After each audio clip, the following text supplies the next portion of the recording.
Yes, we have started the recording of the session. You being here is taken as a consent for the recording. I think the Zoom has already asked the question too. So once again, welcome to Tea Time with AuthorAID. It is a monthly community event of AuthorAID where we gather, where the scholars from all over the world gather to talk on the certain topic. Today we are talking about becoming a global researcher in a polarized world, and for this we have Edmond with us today. Um, so before I hand it over to Edmond for further proceeding of the program, I would like to introduce you to a few ground rules that would be very helpful for us. So the first is please mute yourself if you are not speaking, so as to reduce the background noise. The second is please use the chat box and all other features like raise your hand features of Zoom to the fullest extent and make the session as interactive as possible. Yeah, that's all. Another is it is a very interactive, informal program where we gather to converse. So I really hope that we engage in a lot of conversation and learn from each other. Um, so we have our host of the program, Edmond Sanganyado, with us.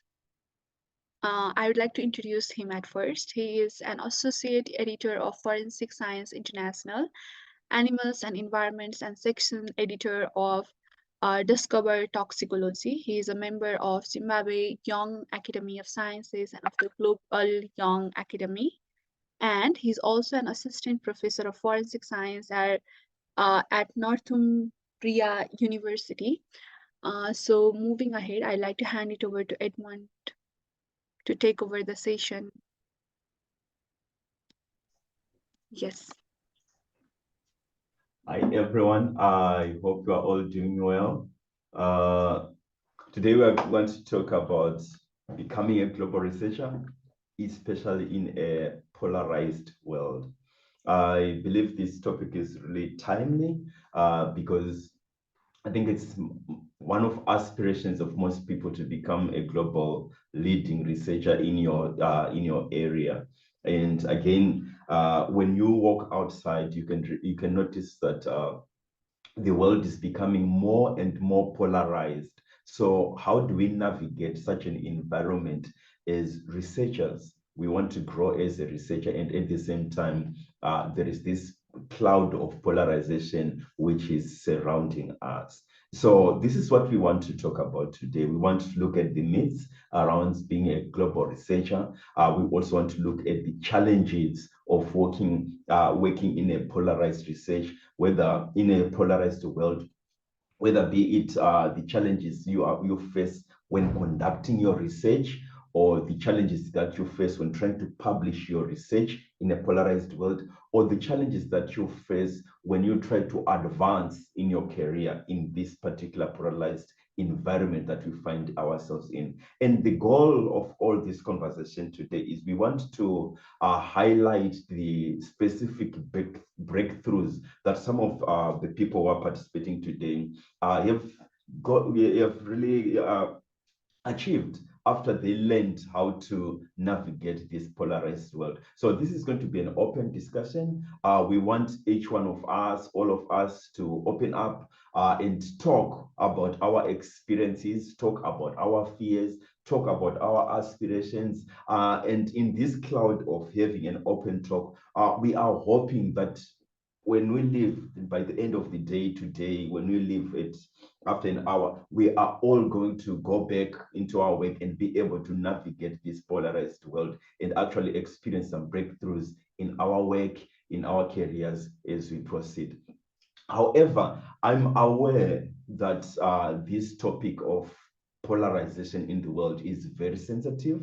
And for that reason, if you are not comfortable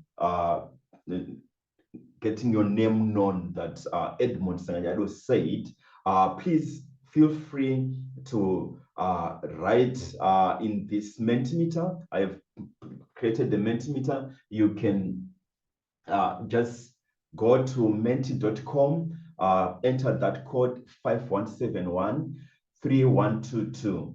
Then you can write your message anonymously. We won't know who said that, and when we get those messages, we are going to read them. So don't feel pressured to reveal your name, right? You can just write your comment on Mentimeter and we'll read it for you. And if you want to, when we ask questions, feel free to raise your hand, and Asta is going to help me call you out. Then we have conversations together. So we are going to, how are we going to do this? I'm going to go through a series of questions. In those questions, we'll be asking you to just help us and participate, answer the questions, share your experiences, and we grow and learn together. I hope that's clear. So right now, let's jump in to, can you please try to log in to menti.com? Please go to menti.com and enter the code. Go to menti.com and enter the code. The code is 51713122. Go to menti.com, enter 51713122. When you enter menti.com, when you arrive at this page, please just press a like so that I can know how many people are on Menti. When you open menti.com, just throw in a like so that we just know how many people are there.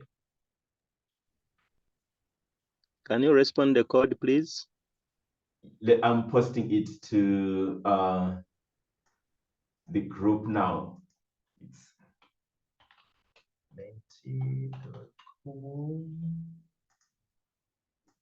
Code is 51713122.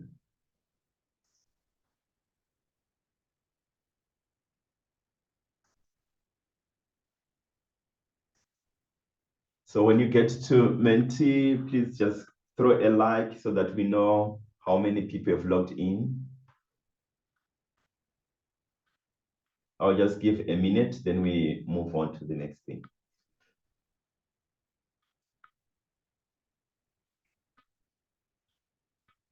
Log on to menti.com, code 51713122.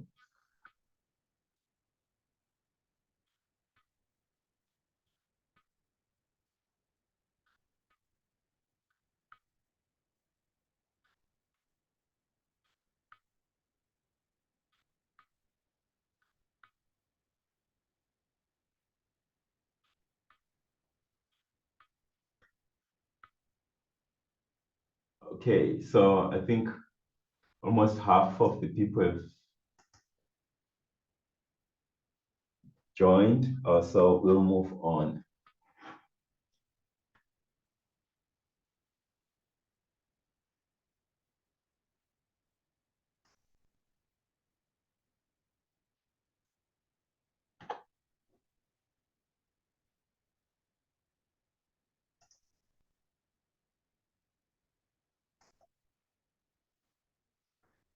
Okay, let's start off let's just check where we are today. Truth or lie?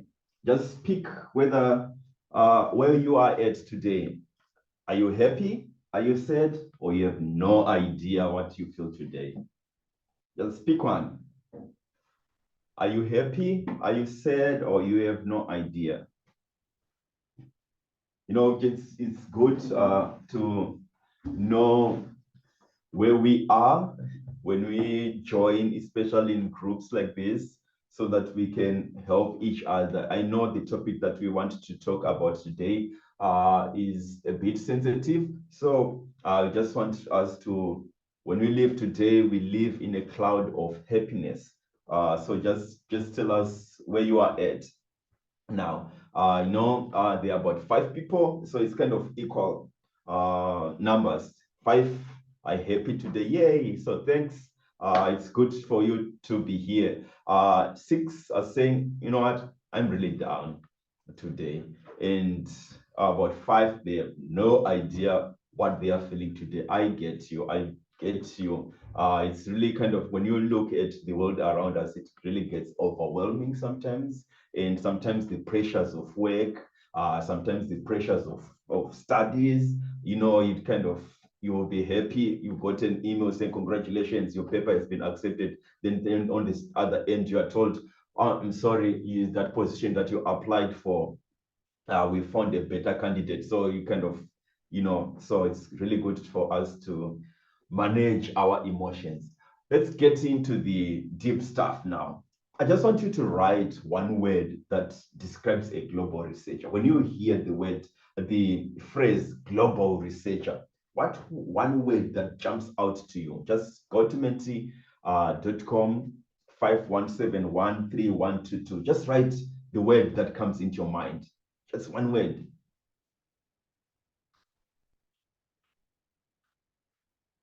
Go to menti.com and you write. Let me also write. I can't be talking about something that I'm not doing, right? Yay, innovator, right?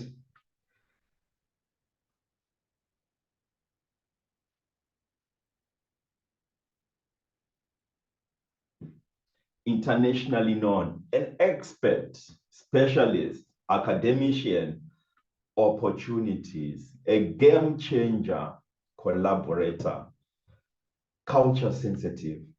Oh, this is getting deep. Visible, right? Access to resources.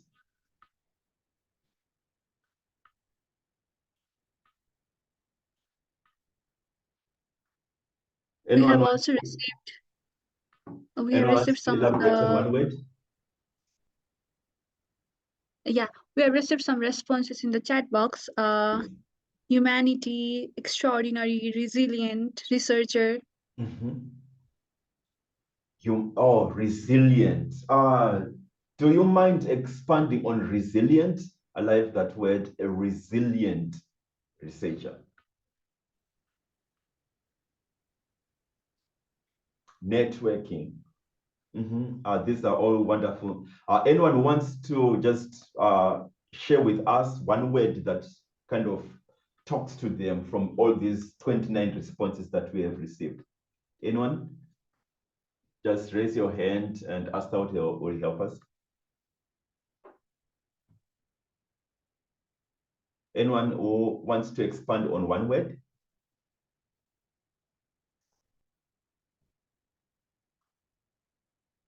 Impact, novel. Those are good responses. Publications, oh, contributions and renowned. It seems collaborator is kind of the big word and international here. So we all, I think I really love the resilient aspect because it's describing something that is so dear to me, that we need to be really resilient for us to kind of reach out more and more people out there. Then there is someone who throw in open-minded. I love that one. I love open-minded. Do you know why? Because we are talking of becoming a global researcher in a polarized world. The temptation in a polarized world is for us to jump into a specific camp, a camp that we can feel comfortable, a camp that we think this is where we belong, right? And you know, when there is polarization, that there will be different bubbles. So you find yourself in one bubble. And when you are conducting your research, you end up trying to embrace the kind of the ideology of your bubble, right? And at the end of the day, you end up publishing or producing polarized research. That your research is highly polarized. It talks of one group, and it becomes culturally insensitive. It also reeks of lack of open-mindedness. So it's really important that we become really open-minded researchers, especially in this atmosphere that we are finding ourselves as in our polarized world. So let's just jump in to polarization. Write one word that comes to your mind when you hear the word polarization. Write one word that comes into your mind when you hear the word polarization.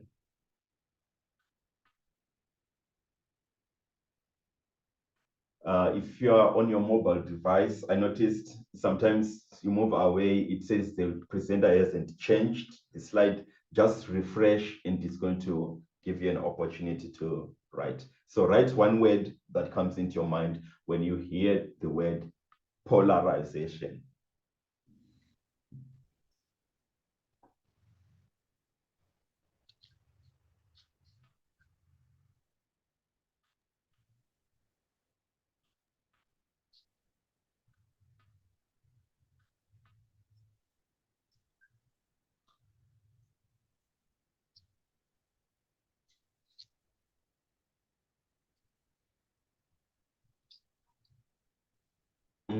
Conflict is the big one.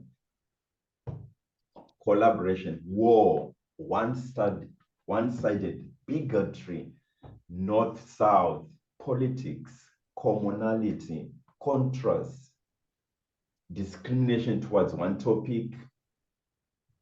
Let's keep them coming. Dispersions.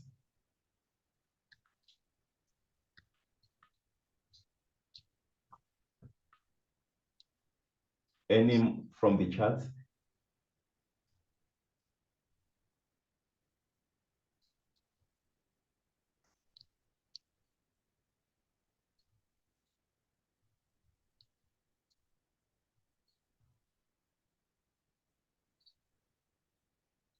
Divided.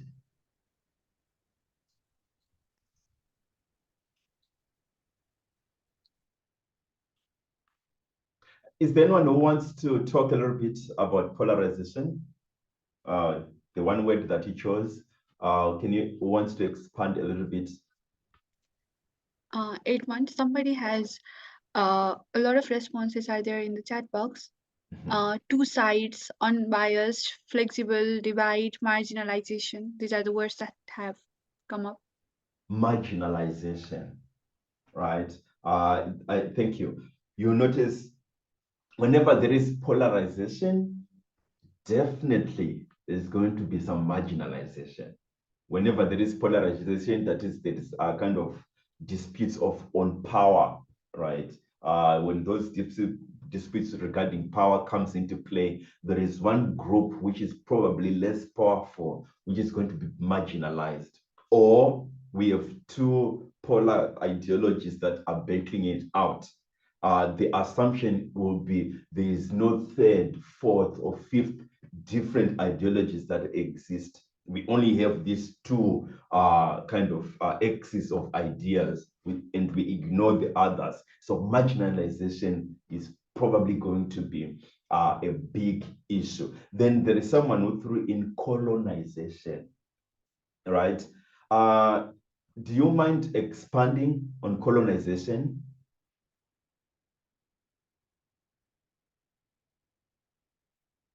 Anyone want to expand on the aspect of colonization? That wherever there is polarization, there are some groups that are going to be colonized, and it's most likely those who are marginalized, those who are less powerful, they'll end up being colonized. With colonized, we're saying your ideas, your beliefs, your identity is regarded as less than that of the colonizer, that your positions are excluded in whatever conversation that is going on. So all those things, they reek of bigotry, they reek of bias, they reek of lack of trust, they push for discrimination, they push for divisions, and they bring political biases, and they are root of many conflicts that we see right now, be it north-south conflicts, south-south conflicts, or even north-north conflicts. So how do we then navigate this world? We want to become innovators. We want to become network builders. We want to become collaborators, but we are existing in this atmosphere of polarization.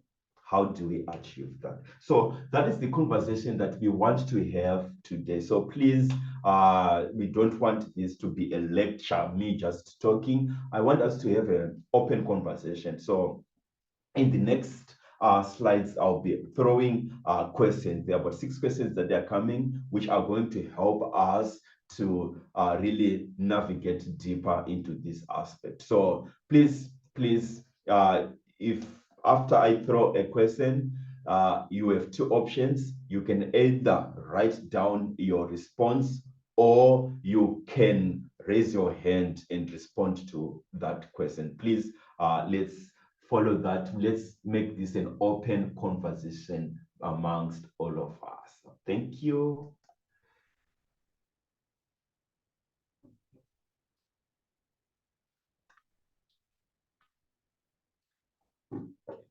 Reload.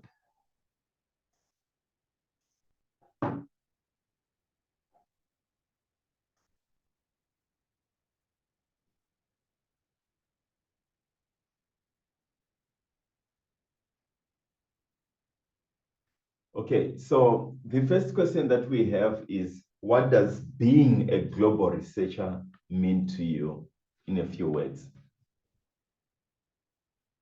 What does it mean to be a global researcher to you?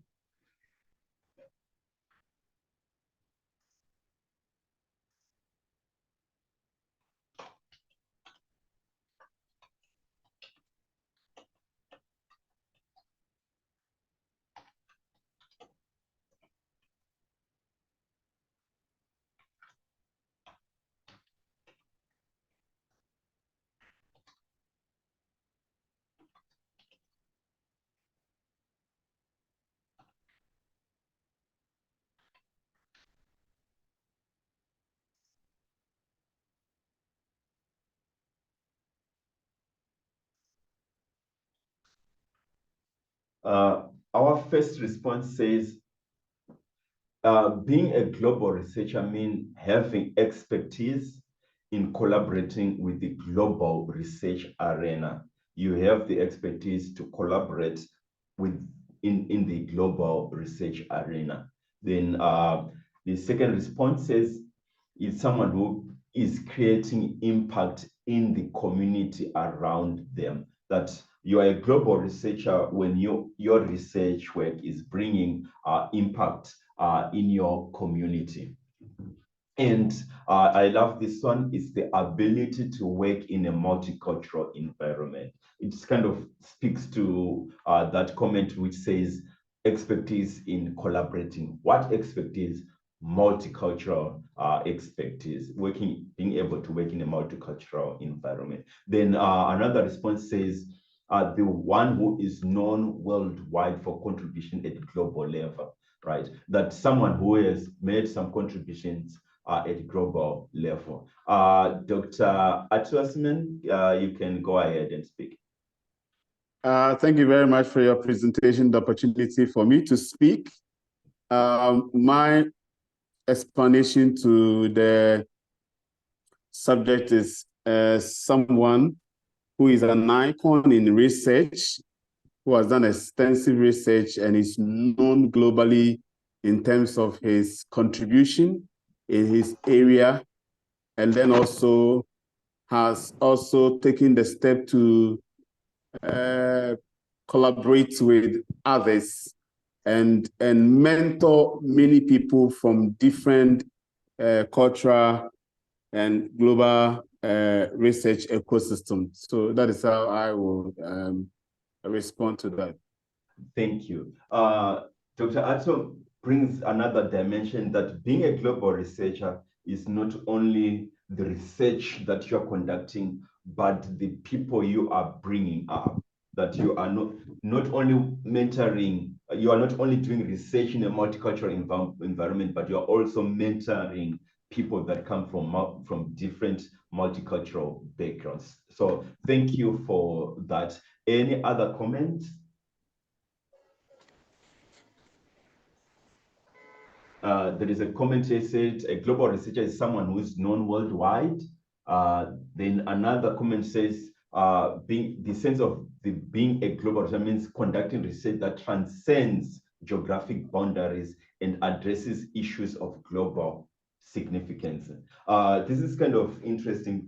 There are two contrasting views that are coming. That we are from this response is saying your research is of global significance, but from this individual, they're saying your research should have impact in the community around you. So you can see now some conflict starting to arise, right? Like we are having two ideas here that you should, another individual said, making contributions at global level.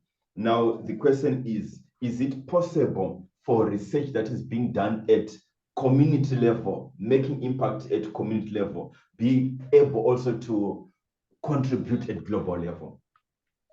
If anyone can answer that question, is it possible that when you're conducting your research that is affecting your local community, impactful at your local community, can that research also be able to transcend geography and be making contribution at global level? Anyone to answer that question? Go ahead, Doctor.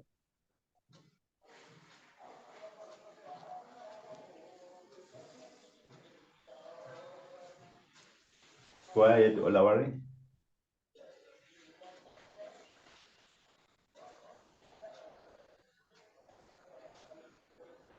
Anyone to answer that question?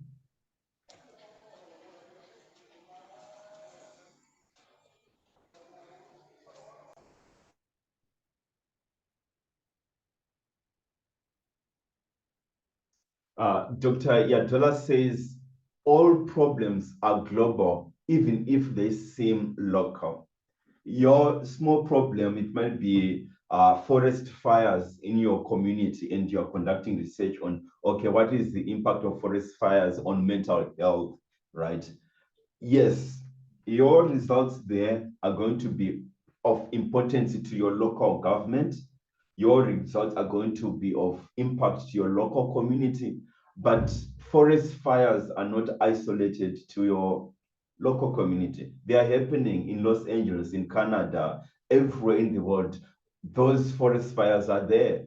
In other countries, they are there. So when you are conducting your research to address that local community, you are also contributing at global level, right? So your research, even though it appears you're just addressing a small question in your small geographic region, when you do your research well, when you design your research experiments well, they will transcend geography.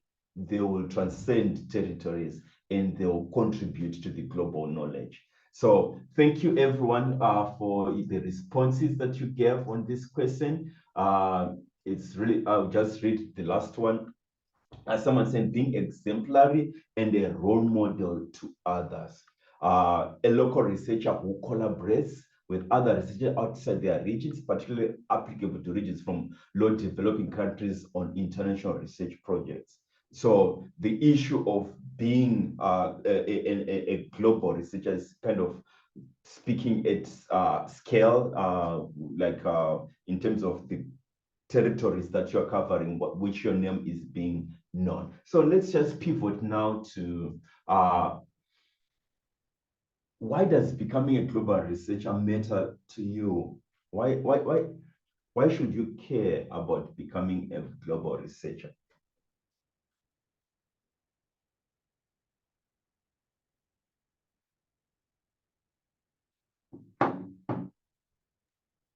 So I'll just repeat the instruction that there are two opportunities to respond. You can either raise your hand, then I'll call out your name, or you can write your response in Mentimeter. So those are the two ways that we are going to be doing this. You can either raise your hand, I'll call you out, and if I can't see that, my co-host, Asta, is going to call out your name. So either you can write in Menti, your response to write in Menti. Go to menti.com. The code is 51713122. 51713122. So please, yes. Edmond, Dr. M. Atto is has raised his hand. Okay, Dr. Atto, you can go ahead. All right, thank you very much. My answer to the question on board remind me of something at a presentation I would love to share in response to that. Yes. One, at a point, we had a workshop by one global researcher, and after the presentation, the Pro-Vice Chancellor of our university, Kwame Nkrumah University of Science and Technology, said, so long as we've chosen the path, so long as we've chosen the path of research, the path to become a lecturer, then you have to aim at becoming a global citizen. Yes.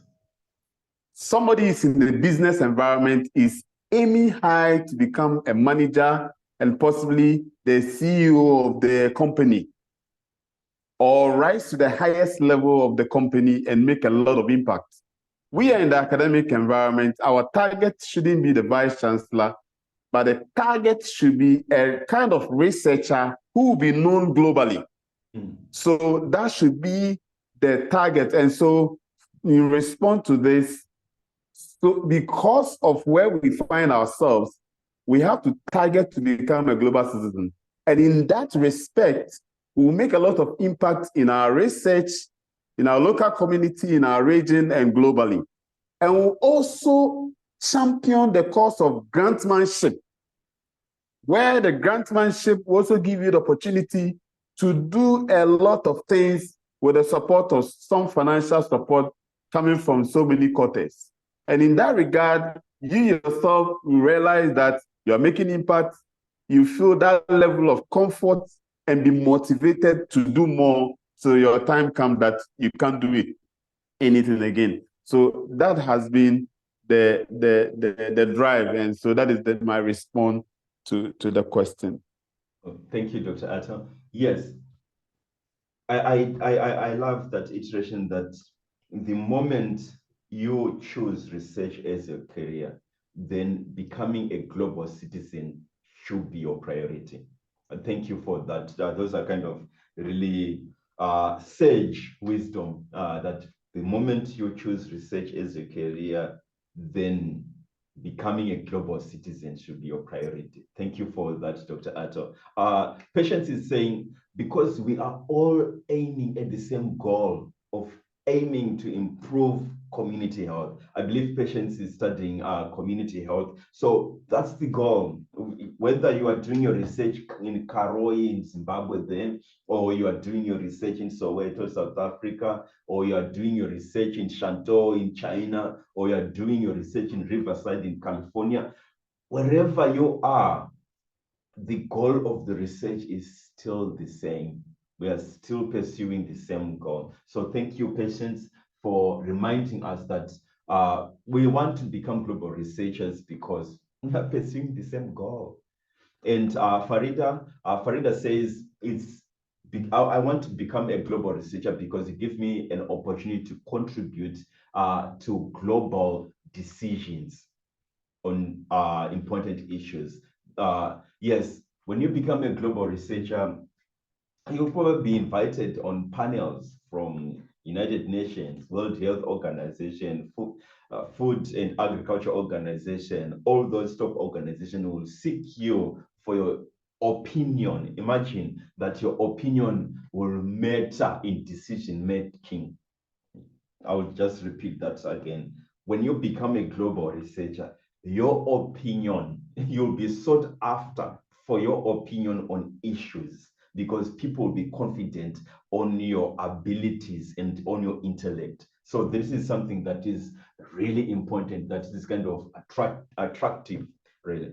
It increases the depth of my knowledge in my particular field and helps me to connect with like-minded people. Yes, we understand that most of the global challenges that we are facing right now, they really need us to become people who work with other people. We need to be connected to others for us to address those issues. So thank you everyone for contributions. So move on to the next question. So what's one common myth about global research that you have found to be untrue? What's one myth that you have found to be untrue about global researchers? So I'll repeat, there are two ways of contributing: raise your hand or write in Mentimeter.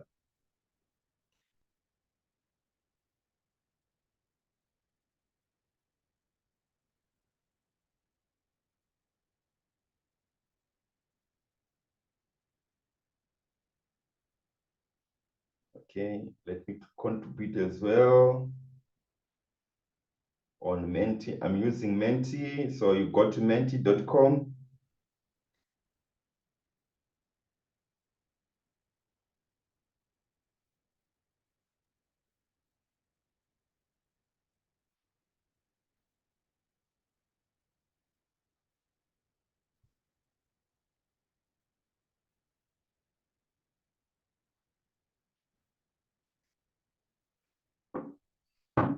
Oh, interesting. Here's a myth. Becoming a global researcher matters. Oh, that's the response for the previous question, right? They are talking about the previous question, that it enhances the impact of their work. So what's any common myths that you've, oh, this one, people from South are lesser than from the North. This is kind of a common myth, if you understand it. Just check in publishing. In some journals, you'll find publications by researchers from the global south. They are kind of rejected fast because the researchers from the global south are considered to be less than, which is really a lie, right? One common myth about global researchers that I found to be untrue is the belief that language barriers are insurmountable obstacles. In reality, many researchers globally collaborate effectively. I totally agree with this one. I collaborate a lot with researchers from India and China. One of the things that I normally did with when I was working with in China was to ask my collaborators to write in their native language, because they were taught in Mandarin from primary and up to university, right? Now we want to work together, and now for them to speak in English is now a challenge. So what I will do is, okay, let's use your native language, then I'll use Google Translate. So there are ways for us to communicate that cuts across the language barriers. Then the myth of locality. Thank you. Thank you for that one. There is this myth that when you do research that is affecting a small group of people, maybe I'll say in Kathmandu, you are Asa, you're in Kathmandu, in Nepal, the work that you're doing there, that it's irrelevant to people who are living in my home country in Zimbabwe. Now, thank you. It's a myth. There is nothing like locality. There is nothing like your study is regional. Who said that, right? That research cuts across all the barriers of geography. So let's move on to the next question. In what ways does polarization affect your research work or career? Let's get it personal. When responding to this response, right, you can either raise your hand or use Menti. If you are uncomfortable in making your name known when you're responding to this, please just fill in Menti is anonymous, right? If you're uncomfortable for making your name known, don't use the chat, use menti.com, right? Thank you.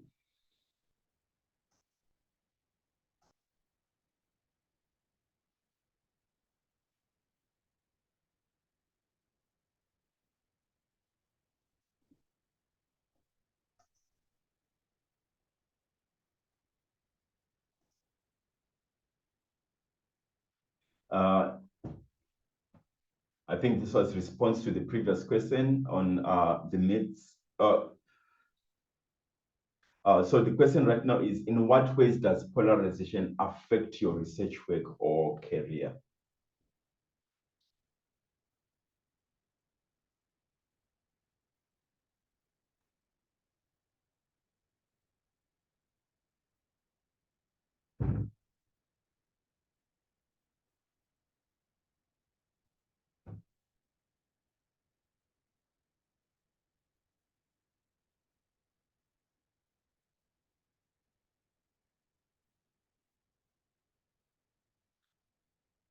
Funding scarcity, yes.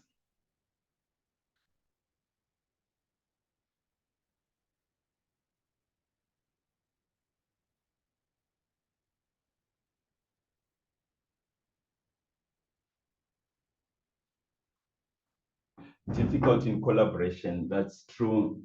Whenever there is polarization, it becomes so difficult to collaborate. Access to data and resources. To take, for example, you want to study drought in Palestinian territories, right? It's so hard right now for us to conduct that type of research in Palestine because of the kind of conflict that is happening right there between Palestine and Israel, right? Those political conflicts have kind of implication to the type of research that we do. Another person says it affects access to funding and limits our research capacity. I'll give you an example. Zimbabwe is under economic sanctions from some countries in Europe and North America. So what it essentially means is for researchers in Zimbabwe might struggle to receive funding because of the issues which are rooted in political polarization, right? Then limited perspective, right? Sometimes when you're doing your research, because of the polarization or the way people look at you, I'll give an example. You are a Black African who wants to conduct research in a highly in a community that is kind of rooted in the apartheid spirit or in racism.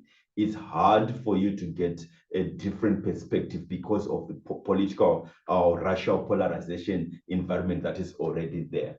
Then another issue is team building challenges that really, when there is political polarization, or give an example of political polarization, which is kind of common right now in these days, that it becomes so hard really to make a research team because the issues of politics affect our research. How are we going to bring about a team when we are coming from different political backgrounds, right? Or it might not only be political. In these days, there is also religious polarization, right? Where people are being discriminated because of their religion, where people are pitted against each other because of religion. Then at the end of the day, the compartmentalization, which leads to limited perspective, becomes a reality, right? So now, this is the reality of how really polarization is affecting our research today. Right now, our research is being affected by political polarization.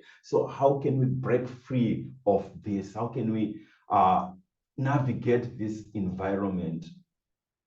So I want us now to share a positive experience where you overcame polarization and it led to a breakthrough. So I'll be happy if someone can just raise their hand and share their experience of how they went about it so that everyone can learn. So we want to do this for the last few minutes.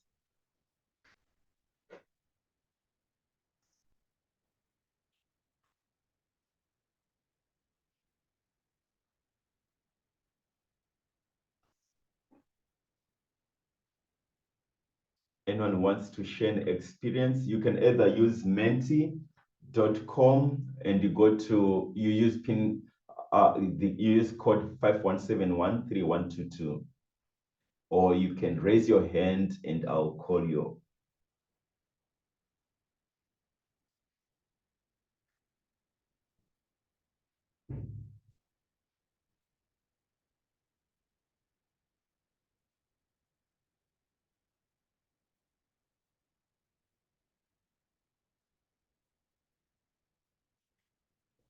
Do you have any positive experience where you overcame polarization and it led to a breakthrough? Okay, I'll share a positive experience. As you know, as mentioned earlier, I'm a member of Zimbabwe Young Academy of Sciences, and we work with young researchers under the age of 40 who have a PhD, who are interested in policy. Right. So I'm also a member of Zimbabwe Research Network. We're a network of about 3,500 researchers from or in Zimbabwe. Now, there is this, when you are coming from Zimbabwe, there is this kind of lie that is common, that all researchers or all people who are highly educated, they are against the government. Right? That if you are highly educated, very educated, if you're a researcher, then definitely you are against the government of the time, the ruling party, right? Now, what that does is it becomes difficult for us researchers to talk to policymakers, to contribute to the policy making process. So it became that this kind of fight you see between us researchers and the government. So what we ended up doing now is Zimbabwe Research Network was, you know what, we made an intentional decision that we are going to engage policymakers, give them opportunity to speak to us as researchers, give them an opportunity to share with us their ideas. So when we did that, you know, we were inviting permanent secretaries, ambassadors, CEOs of government departments. And on the day that we launched our organization, people from the government were there to witness it and to contribute to that. So our research network became a bridge between researchers and the government. So that polarization was kind of dissolved because of our intentional move to connect and actually have conversation with the government. So that is one experience that I had, and that intentional decision is now bearing fruit as our research network is growing and engaging more with the government. Here there's a positive experience. Someone said they ended up having similar results from different geographic locations. Anyone else wants to share?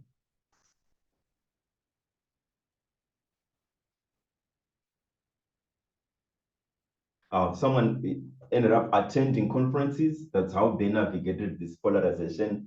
Just be there where other people of different ideas are present. And the result was they ended up forming collaborations, and they started writing proposals and came up with like new ideas that had regional impact. So congratulations on that. They make the initiative to reach out, and it's now bearing fruit. Anyone wants to share a positive story of how they navigated?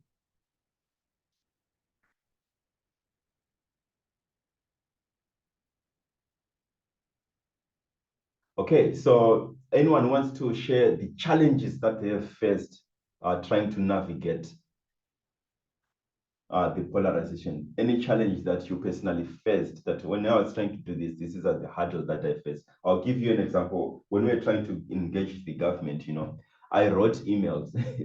I wrote to the Parliament portfolio in charge of science and technology and innovation in Zimbabwe. I sent them emails. I reached out on them on LinkedIn. I reached out on them on Twitter. And I even sent someone to go to the government offices with printed letters for us to engage with them. And there was no response all the time. And that was the experience that I had for 2 years. 3 years, I was the president of Zimbabwe Young Academy of Sciences. But in those 3 years, I failed to engage the government in any way possible. Every time that I attempted, there were brick walls or someone who promised to come and never show up. So that was kind of my experience for 3 years, that the polarization environment that we had was kind of that intense that they didn't want to engage with us in no matter what. So with the Zimbabwe Research Network, what happened is we had some a member who knew someone and ended up using direct WhatsApp call. Oh, I've got your number from so and so. Can we talk? That's how we ended up talking with most of these government officials. So yes, there are challenges, but we can navigate them. Remember, one characteristic of a global researcher, which was mentioned earlier, is resilience. To be resilient, right? So if are there any questions? Any questions? You can post them in the chat or you can raise your hand.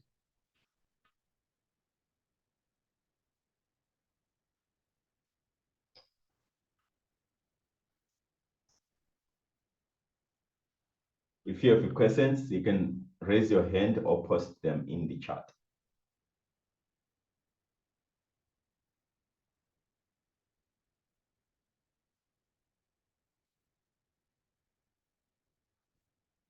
There are no questions. I'll hand over to Esther.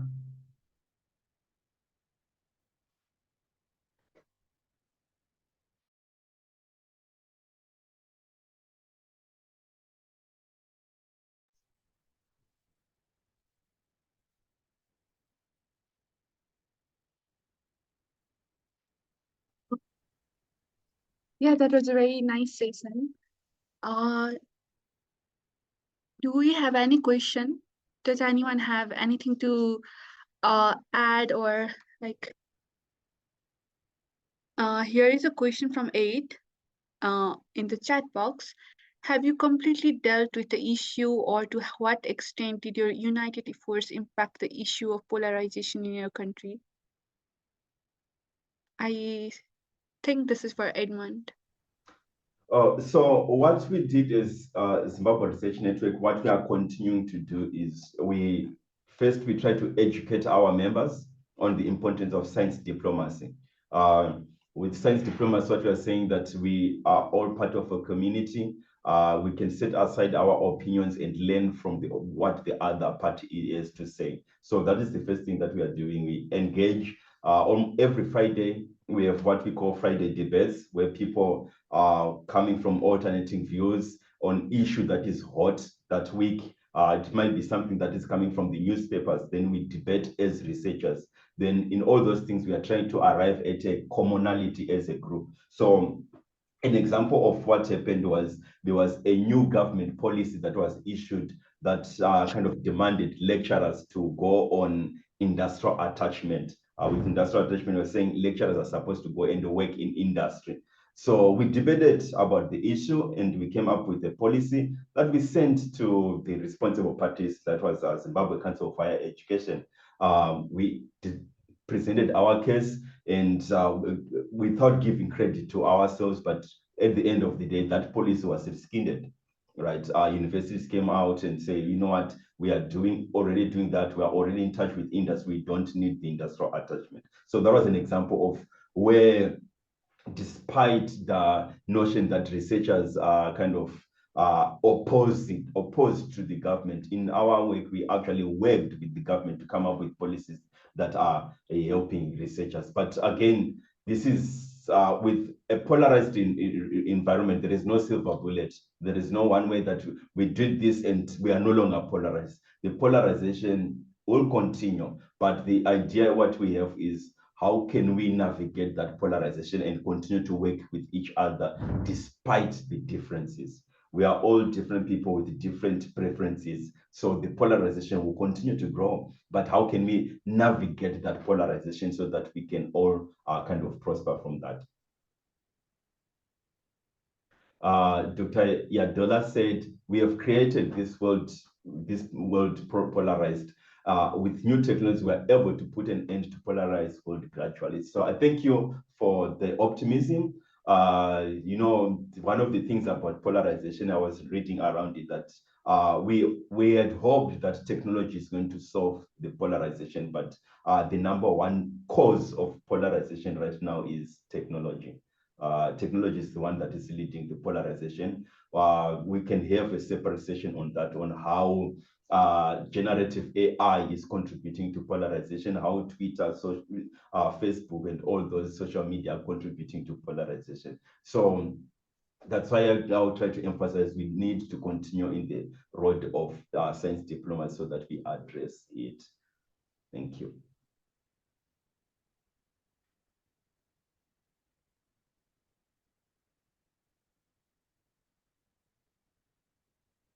Yeah, Dr. Adola has shared, we have created this world polarized or not, so we can change it with new technologies. We are able to put an end to polarized world gradually. So there has been some sharing too.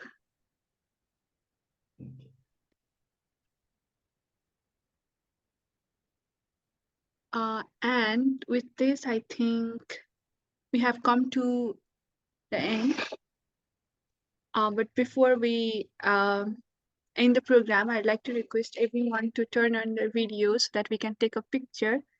Only if you are comfortable, and we post this picture on our social media as a reminder of us meeting here. And while we are turning on the video, I'd like to thank Edmond for a very, very good, wonderful session today. It was very interactive and full of learnings for all of us. I hope many of us can replicate that feeling. And while I wait for you to turn on the video, I would also like to share the links to our social medias on the chat box. Okay, here we go.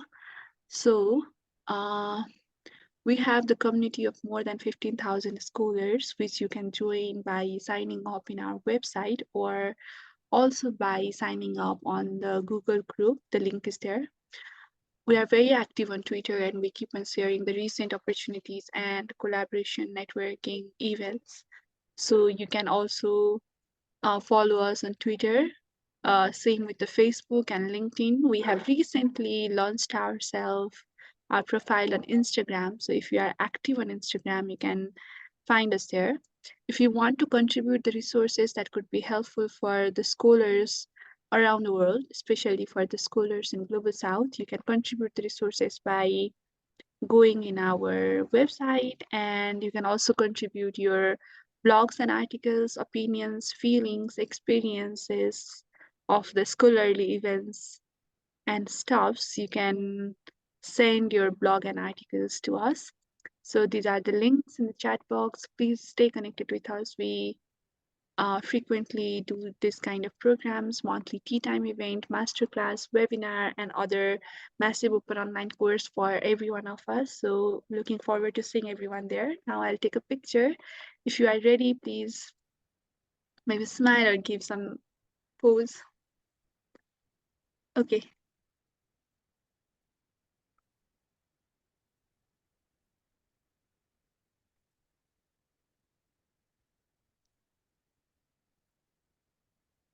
Okay.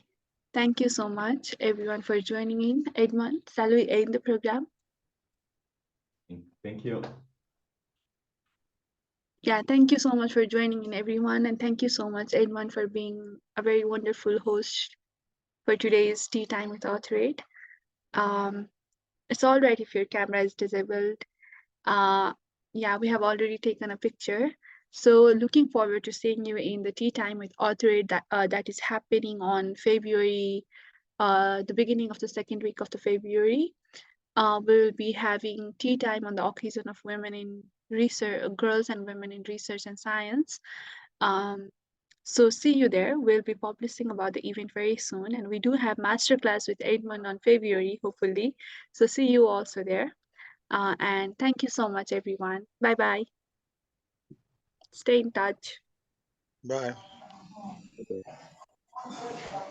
Bye. Thank you, everyone. Bye.